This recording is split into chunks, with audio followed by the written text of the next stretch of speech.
Uncle Howard, in here, you're very good with the amounts, so I'm not going to tell you amounts. I've placed some olive oil, some good olive oil, and a shallot. You can use garlic if you want, or you could use onion.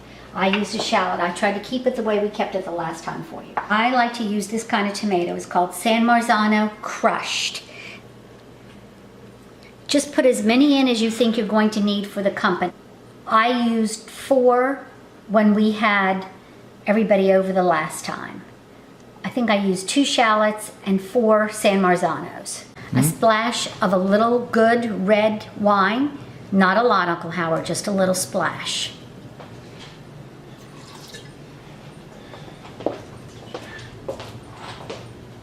Salt, as you always have taught us, gives it bulk.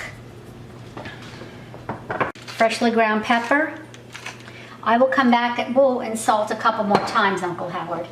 That was my first salting. I will taste again. Bay leaf from my garden.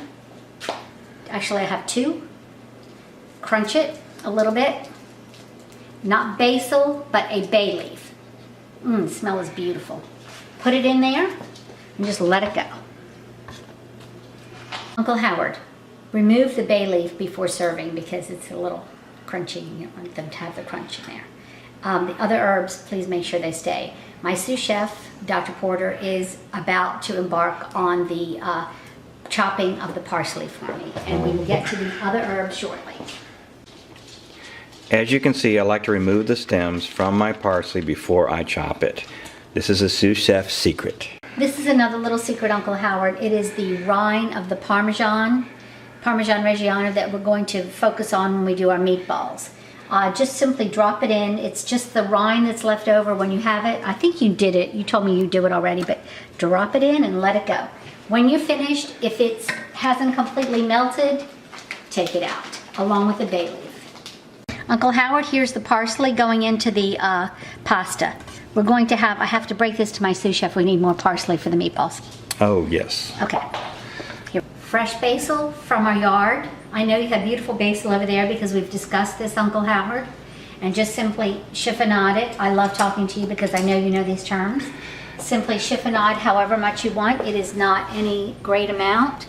The more you put in, the better flavor, I think, but it's whatever you think your guests will like, what you prefer. I'm just simply chiffonading the basil, putting it in here.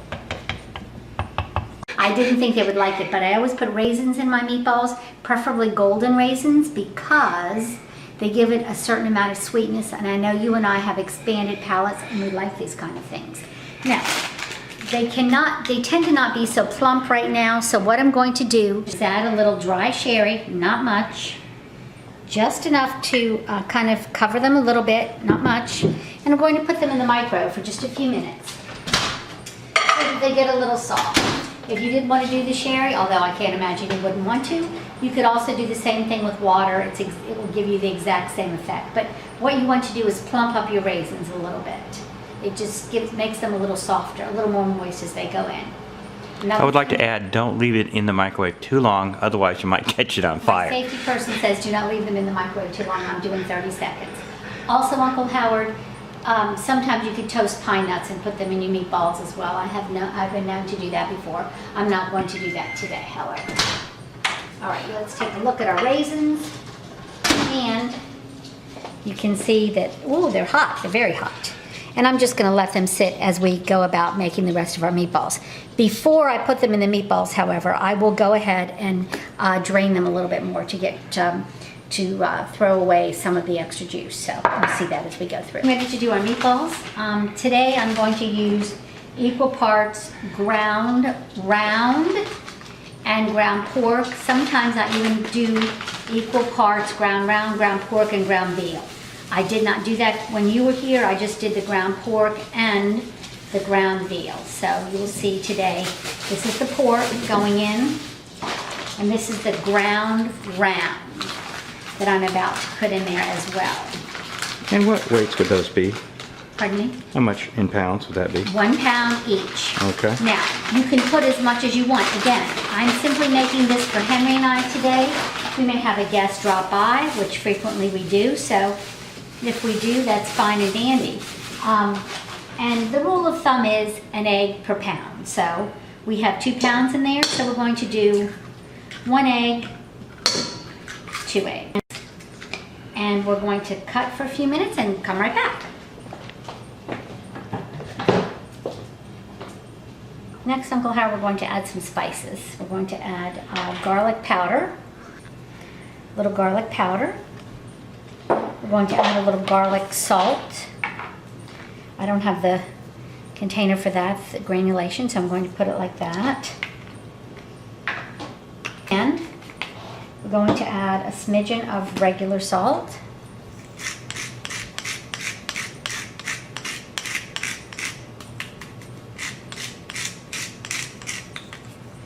A couple twists of freshly ground pepper. You like a lot of pepper, so you'll probably give it a few more twists than I will. We're now going to put in the parsley that Henry has beautifully chopped. Although I'm going to save a little bit for a meal I'm making tomorrow. So I'm going to be doing the freshly grated, and pull that back away closer to you. There you go. Freshly grated parm.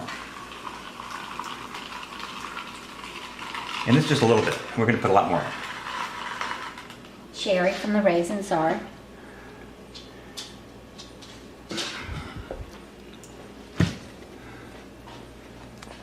The raisins have plumped up beautifully. As you can see, they're very, very soft right now, which is perfect. Panko Italian style breadcrumbs. You can use Progresso breadcrumbs. I've started to use the panko just because I kind of like what goes on with them, the taste of them. So again, Uncle Howard, this is kind of, you know, measure it and you're eyeballing it. That's just kind of what I do, is I eyeball it. I don't like a lot of breadcrumb in my meatballs because I like it pure. Secret ingredient, a little milk, just a dash of milk, not a lot. A little dash will do you. And now we're going to very carefully mix. You probably know this because you're very good at this. The less you mix, the better it is. I try not to overmix, but you do want them soft. But you don't want to handle your meat that much, which is a trick because you want to get everything together in there. So, you know, it's like, hey, I want to get everything worked in, but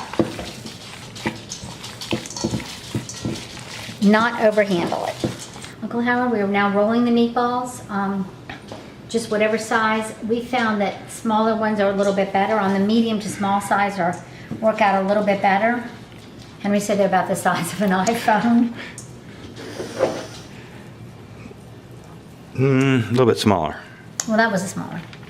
Anyway, you just want to roll them, handling the meat minimally as possible.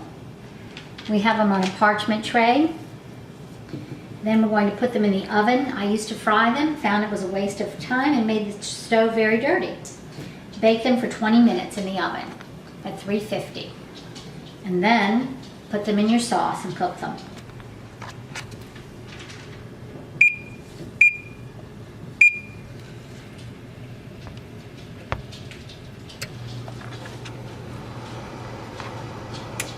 This is the 20-minute mark, Uncle Howard. We're now removing them from the oven. Okay. Because I've got to walk, you know what I'm saying?